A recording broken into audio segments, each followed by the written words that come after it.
Синий угол ринга. Боец, которому 22 года. Рост его составляет 178 сантиметров. Вес 72,5 килограмма. Сегодня, напомню, друзья, он дебютирует в профессиональном турнире. Он чемпион Туркменистана по кикбоксингу, чемпион Кубка мира 2019 года. Встречайте, из Ашхабада, Туркменистан, Ислам Сельджук Рахметов. Его оппонент в красном углу ринга. Бойцу 21 год. Рост его составляет 182 сантиметра. Вес 73 килограмма ровно. Сегодня он также впервые выступает в профессиональном турнире. Он кандидат мастера спорта по тайскому боксу. Победитель Южного федерального округа по тайскому боксу. Встречайте, из Туапсе, Россия, Руслан Киселев. Ответственный за происходящее в ринге Юрий Скашок. Спортсмены, поприветствуйте друг друга. Работаем К1, профессиональный кикбоксинг. В клинче не больше одного удара коленом. Удачи!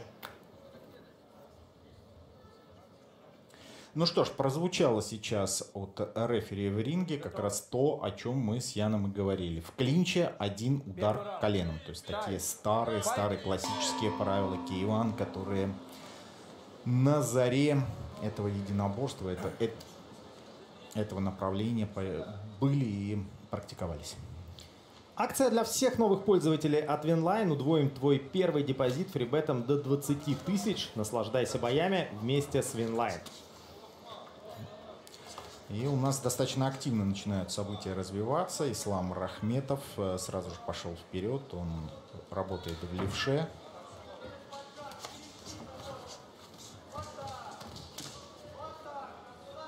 Через руку удалось попасть бойцу по прозвищу Сельджук. Активизировался, получив несколько ударов, Руслан Киселев. Пытается перейти в наступление. Ну вот, Ян, то, о чем как раз с тобой тоже много говорили, представители тайского бокса, они в размены идти не очень любят. И когда чувствуют, что у оппонента все с боксом хорошо, сразу же клинчуют. Руслан Киселев как раз именно так сейчас и поступает. Рахметов достаточно активно идет вперед. По всей видимости, хорошая боксерская подготовка. Уверенно достаточно работает руками. Такие многоударные комбинации он выбрасывает. Ну, соответственно, Киселеву остается клинчевать.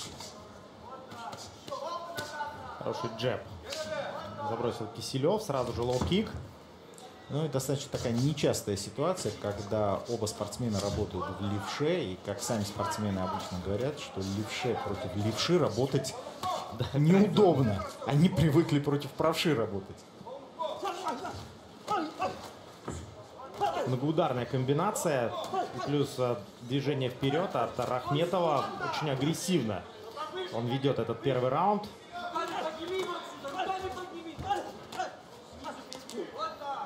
Киселев старается в обиду себя не давать, но инициатива по-прежнему у соперника.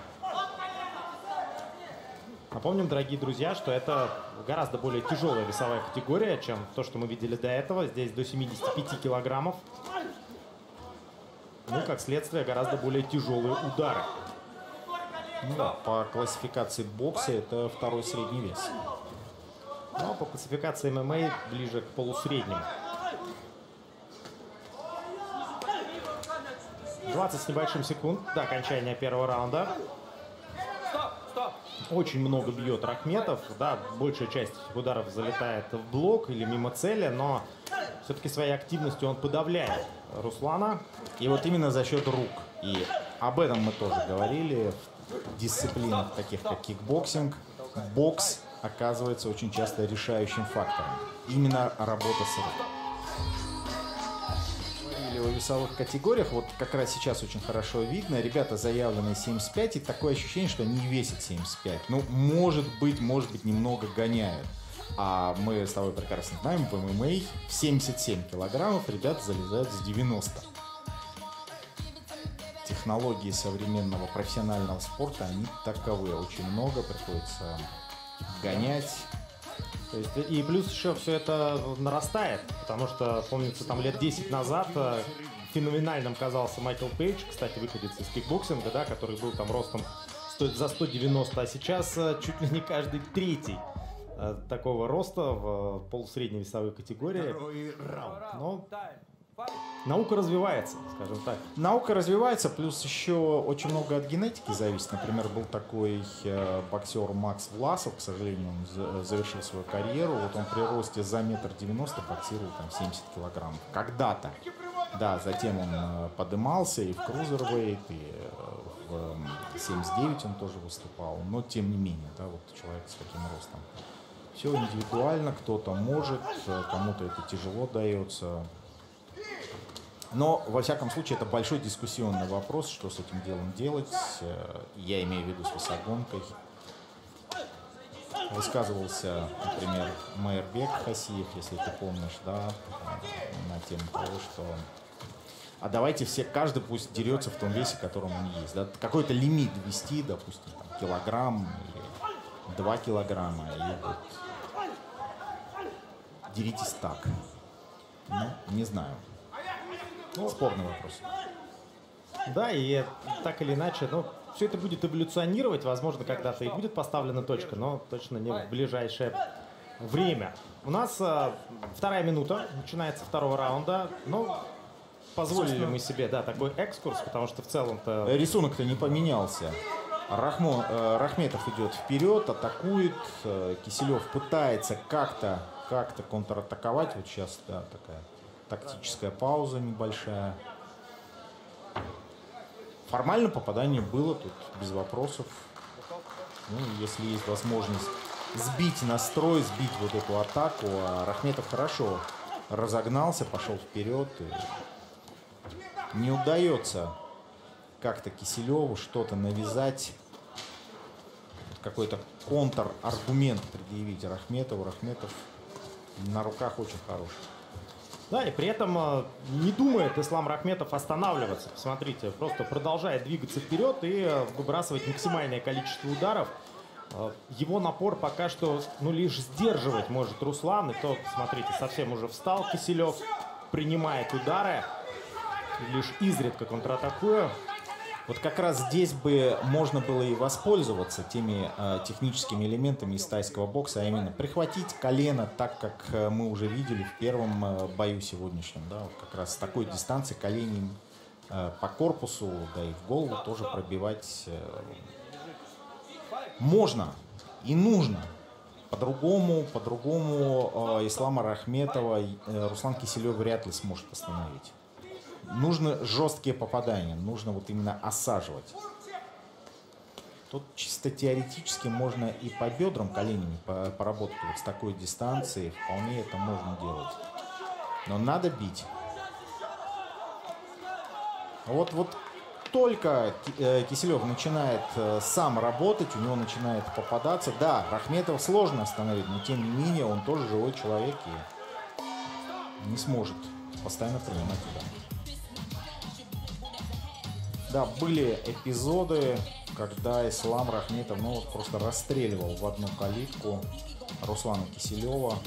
Где-то только к концовке раунда, наверное, Руслан Киселев как-то попытался что-то предпринимать. Ну, вот в разрез, да, четко удары проходят. 3 удара выбросил, все прошло. Ну и то, что происходило в концовке, возможно, опять же, мы сейчас только узнаем, да, было ли это уже следствием истощения Ислама, сумеет ли переломить ход встречи Руслан, потому что вот у меня возникло такое ощущение, что, ну, есть такая тактика, да, в кикбоксинге, она довольно часто применяется, когда вот я заберу 2 раунда, а там хоть трава не расти дальше. То есть часто спортсмены, особенно молодые, тратят очень много сил за первые 6 минут, а затем уже просто стараются поединок засушить, но мы видим, что Рахметов сейчас бросается вперед.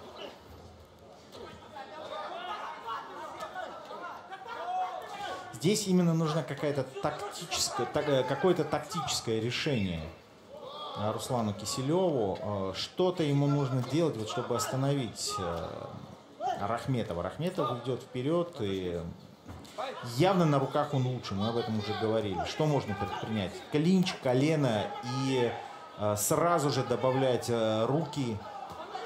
Но что-то надо предпринимать. Либо как-то удержать дистанцию, но это тоже не получается. Удержать так. Сейчас бэкфист прилетел очень опасный и острый. Такое ощущение, вот потрясен немного Киселев.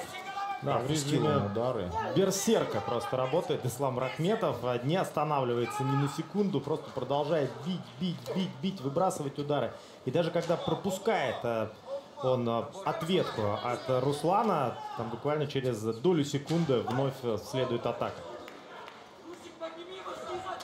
Да, переживает тренер Руслана. 1,5 минуты до окончания боя. Нужны жесткие попадания. По-другому Рахметова не остановить.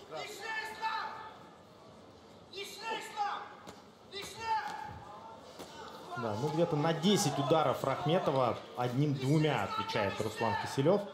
Таким образом, на победу по очкам, ну и опять же, учитывая, что происходило в первых 2 раундах, вряд ли Руслану придется рассчитывать. У него остается минута, чтобы соперника нокаутировать, но пока никаких предпосылок к подобному исходу мы не наблюдаем. Здесь нужно что-то неожиданное, какой-то неожиданный элемент технический. Не знаю, бэкфист короткой дистанции выбросить, потому как Рахметов идет вперед, о защите он не думает от слова вообще.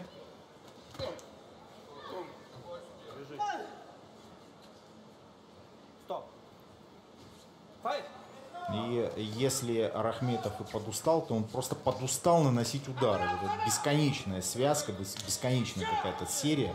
Вот он в первом раунде какие зарядил, как начал выбрасывать удары, вот до сих пор, а тут 19 секунд, да, бой заканчивается уже, а Рахметов не остановился. Это, конечно же, очень сложно в таком темпе и в таком режиме постоянно работать, но тем не менее вот мы и видим, он это делает.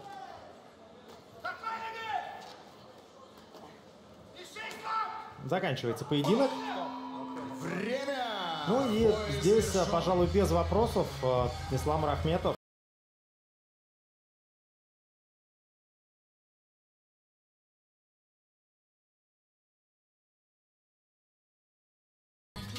В соответствии с судейскими записками.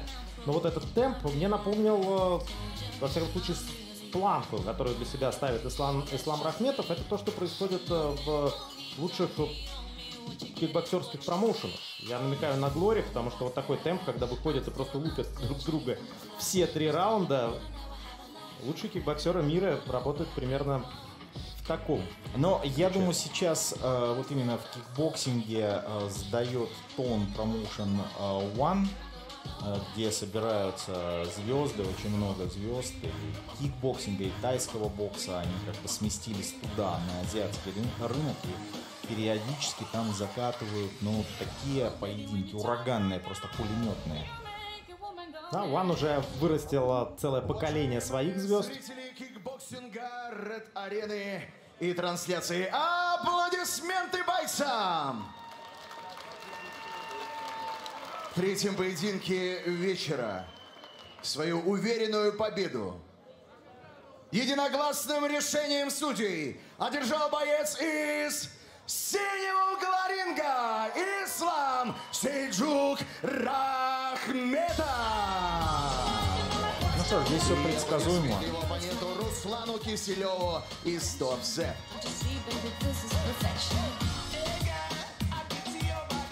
Большое спасибо вам, парни, что продемонстрировали нам, почему К1 считается жестким и суровым разделом кикбоксинга.